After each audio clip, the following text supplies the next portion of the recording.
සර්ණයි සියලු දෙනාටම මම නීල් ධම්මික ගුණසිංහ. අද මම සිටින්නේ මේ වෙලාවේ දෙහෙණාගම පුරාණ විහාරස්ථානයේ. මේ විහාරස්ථානය ඉතාමත් පැරණි විහාරස්ථානයක්. මේ පන්සලේ වැඩ සිටින්නේ ලොකු හාමුදුරුවෝ දඩුපත ගුණරත්න ස්වාමීන් වහන්සේ. උන්වහන්සේ මේ වෙලාවේ තරමක් අසනීපව ඉන්නේ. දෙහෙණාගම කියන්නේ ඇත්තටම ගොවිතැන් වලින් ජීවත් වෙන ජනතාවක් සිටින මේ ගමක්. ඉතින් මේ ගමේ බොහෝ 100%ක්ම බෞද්ධ අය ඉන්නේ. ඉතින් මේ මධ්‍යම ආර්ථිකයක් තිබෙන මේ ගමේ වෙසෙන මේ සහෝදර සහෝදරියන් මේ පන්සලේ හාමුදුරන්ට බොහොම ආදරයක් ගෞරවයක් දක්වන අය. මේ විහාරස්ථානයේ මේ වෙලාවේ ඉදිකරමින් පවතිනවා මේ සමාධි බුද්ධ ප්‍රතිමා වහන්සේ නමක් මේ තැබීම සඳහා ස්ථානයක්. ඉතින් මේ පුණ්‍ය කර්මය මෙහි වැඩ සම්පූර්ණයෙන්ම අවසන් වෙලා නැහැ. මේ සඳහා ලක්ෂ 9ක මුදලක් වැය වෙන බව තමයි හාමුදුරුවෝ සඳහන් කරන්නේ. ඉතින් මේ වැව මේ පන්සල පිහිටා තිබෙන්නේ මේ වැවක් ළඟමයි. මේ ඔබට පේන්නේ එක වැවක්. තවත් විශාල වැවක් තිබෙනවා තරමක් දුරින්. ඒ වැව යටතේ අක්කර 50ක පමණ කුඹුරයක් අස්වද්දනවා. ඉතින් මේ ශ්‍රී සුනන්දාරාම පුරාණ විහාරස්ථානයේ නාම පූර්ව දෙහෙණාගම මොණ්ණෑකුළම.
මේ තමයි මම මුලින් සඳහන් කරපු සමාධි බුදු පිළිම වහන්සේ තැන්පත් කිරීම සඳහා ඉදිකරමින් පවතින ගොඩනැගිල්ල. මේ ගොඩනැගිල්ල සෑදීමට පෙර මේ ස්ථානයේ තිබුණේ පැරණි බණවඩුවක්. ඒ බණවඩුව දිහාපත් වෙමින් පැවතුණු නිසා ඒ බණවඩුව ඉවත් කරලා ඒ ස්ථානයේ මැද තමයි මේ සමාධි බුද්ධ ප්‍රතිමා වහන්සේ තැන්පත් කිරීම සඳහා මේ ඉදිකරමින් පවතින මේ ගොඩනැගිල්ල දකින්න පිළිෙන්නේ. ඉතින් මේ අටමහා කුසලට අයිති මේ පුණ්‍ය කර්මයට දායක වෙන්නට කැමැති ධනවත් පින්වතුන් ඕනතරම් ඉන්නවා. මෙවැනි පුණ්‍ය කර්මයක් කිරීම සඳහා උදව් කිරීමට සොයන අය ඉන්නවා. ඉතින් මම විදේශ රටවලත් එවෙන් පින් කරන මේ පින්වතුන් ඉන්නවා. ඉතින් මම ඔබට මම මේ හෙළි කරන්නේ මේ පුණ්‍ය කර්මය අවසන් කිරීම සඳහා මේ පුළුවන් නම් මේ විහාරස්ථානයේ හාමුදුරන් වහන්සේට යම් මුදලකින් ආධාරයක් ලබා දෙන්න හැකි විදිහට දායකත්වයක් දරන්න කියන ඉල්ලීම තමයි මම කරන්නේ. ඉතින් හාමුදුරන් වහන්සේ ලොකු හාමුදුරන්ට දැන් වෙනවා අවුරුදු 86ක්. ඉතින් ලොකු හාමුදුරුවෝ මේ ස්ථානයට ආවට පස්සේ තමයි මේ බණමඩුව සහ මේ චෛත්‍ය ඉදි කළේ. ඉතින් මේ සඳහා උදව් කරන්න කැමති අයට මම හාමුදුරන් වහන්සේගේ දුරකථන අංකයන් මම ලබා දෙන්නම්. ඉතින් හාමුදුරන්ට හෝ හාමුදුරන්ගේ ශිෂ්‍ය ගෝල හාමුදුරන් වහන්සේට පොඩි හාමුදුරන් වහන්සේට කතා කරන්නට පුළුවන්. කතා කරලා ඒ සම්බන්ධ විස්තරයක් දැනගෙන හැකි උදව්වක් මේ කටයුත්ත අවසන් කිරීම සඳහා සහයෝගයක් ලබා දෙන්න තමයි මම ඉල්ලන්නේ මේ සියලු දෙනාගෙන්ම. මේ තමයි පන්සලේ දුරකථන අංකය.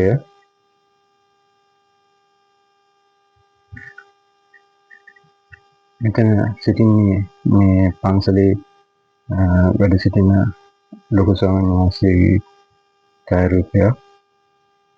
දැන් හාමුදුරන් වහන්සේ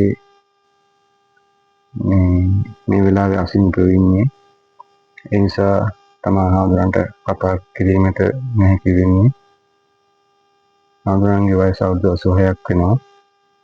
ඉතින් හාමුදුරුවොත් මේ ලක්ෂ 9ක මේ ඇස්ටිමේට් මුදලින් 3 ලක්ෂ ගණනක් හාමුදුරන්ගේ පෞද්ගලික මුදලින් ලබා දීලා තිබෙනවා. ඉතින් හාමුදුරුවෝ විශ්‍රාමික වැටුපක් ලබනවා. රජයේ හැකියාවක් මහාන වීමට පෙර හාමුදුරුවෝ කලා ගිහි හිටියට ඉන්නකොට ඉන් පසුව තමා විශ්‍රාම ගත්තට පසුව තමා මහාන වුණේ.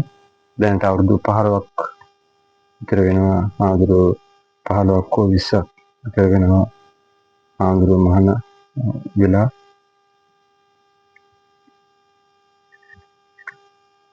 තවත් දුරකථන අංක දෙකක් තිබෙනවා. මම ඉතරත් බලට කියන්න.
බෝධීන් වහන්සේලා දෙනමක් වැඩ සිටිනවා අන්කලේ.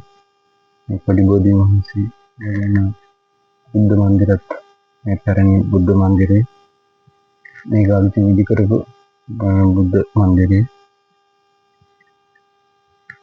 මගේ දුරකථන අංකය වෙන්නේ 076 210 56 36.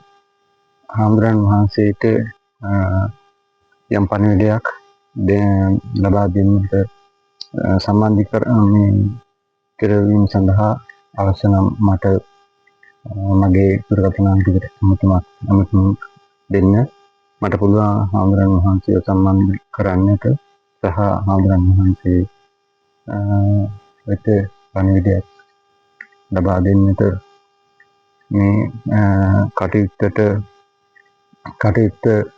හාමුදුරන් වහන්සේ අපවත් වීමට පෙර සිදු කර ගැනීමට පුළුවන් වුණොත් හාමුදුරන් වහන්සේගේ බලාපොරොත්තුව ඒකයි. ඒ නිසා මම ගෞරවයෙන් ඉල්ලීමක් කරනවා විදේශීය රටවල අය මේ වීඩියෝ බැලුවොත් හැකි උදව්වක් ලබා දෙන්න. මේ අටමහා කුසලයට අයිති බුදු පිළිම වහන්සේලා තැන්පත් කිරීමේ මහා පුණ්‍ය කර්මයට සම්බන්ධ වෙලා පරලොවට ගෙන යා හැකි එකම දේ තමා පින. සසර නිවන් දකින තුරුම පින අවශ්‍යයි. පින නැත්තම් මතු භවවලදී කිසිදු සැපයක් විඳින්නට ලැබෙන්නේ නැහැ. ඒ වගේම අපාය උපදින්නත් වෙන්නේ පින මදි වීම හේතුවෙන්. පින් කරපු කෙනෙක් යම්කිසි හේතුවක් නිසා අපාගත වුණත් අනිවාර්යෙන්ම ඒ අපායේ ගත කරන ආත්ම භාවයේ වුණත් සතෙක් හැටියට ඉපදුනත් අධික සතුටක් සැපයක් භුක්ති විඳින ස්ථානවල උපදිනවා. ඒ වගේම ඒ භවයේ අවසන් වෙලා ඉන් පස්සේ පින් හේතු කරගෙන ඒ කුසල හේතු කරගෙන දිව්‍ය ලෝකේ මනුෂ්‍ය ලෝකේ නැවත උපදින්නත් පුළුවන්. ඒ වගේම මහා පරම සැපේ වන නිර්වාණය ලබා ගැනීමටත් අනිවාර්යයෙන්ම පින් අවශ්‍යයි. පින හේතුවෙන් තමයි මේ කල්යාණ මිත්‍ර මුණ ගැසිලා බුදුරජාණන් වහන්සේගේ ධහම අවබෝධ කරගන්නට පුළුවන්කම ලැබෙන්නේ. ඉතින් ඒ අනුව තමයි සංසාර දුකින් ගැලවෙන්න අවසර දෙන්නේ. ඒ නිසා මම බලාපොරොත්තු වෙනවා මේ සඳහා කවුරු හරි පින්වතෙක් හෝ පින්වතියක් කතා කරයි කියන විශ්වාසය තිබෙනවා. ඉතින් ඔබ සැමට තෙරුවන් සරණයි. නිදුක් නිරෝගී සුවය ලැබේවි.